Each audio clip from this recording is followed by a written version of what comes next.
মোট 11 জন সদস্য এই বণিক পরিবারের, তাদের মধ্যে 8 জন বাড়িতে ছিলেন, বাড়ির বাইরে ছিলেন চন্দ্রকান্ত, তার ভাই এবং তার মা।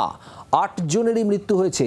অষ্টম ব্যক্তি সুতপা বণিক, তাকে এসএসকেএম হাসপাতালে নিয়ে আসা হয়েছিল গুরুতর জখম অবস্থায়, সেখানে মৃত্যু হয় তার।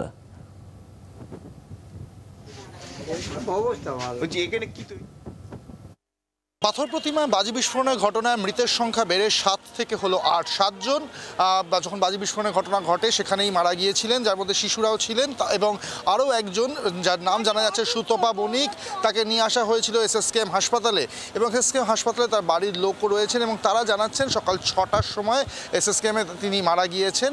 এবং এই বাজি বিস্ফোরণের ঘটনাতেই, অর্থাৎ মৃতের সংখ্যা যেটা 7 ছিল সেটা বেড়ে 8 হলো। এই টোটাল 11 জন সদস্যের পরিবার এই পাথর প্রতিমায় ওই বাড়িতে থাকতেন। 3 জন তারা সেই মুহূর্তে বাড়িতে ছিলেন না বলে জানা যাচ্ছে, অর্থাৎ সেই 3 জনের কিছু হয়নি, কিন্তু বাকি যে 7 জন ছিলেন সেই 7 জন স্পটেই মারা গিয়েছিলেন। এবং আরও একজন অর্থাৎ সুতপা বণিক, যাকে এসএসকেএম হাসপাতালে নিয়ে আসা হয়েছিল, তার এসএসকেএম হাসপাতালে মৃত্যু হয়েছে সকাল 6টার সময়। ক্যামেরায় পার্থর সাথে অর্কদীপ্ত, জি 24 ঘন্টা, কলকাতা। বাংলার আওয়াজ, বাঙালির আবেগ, জি 24 ঘন্টা।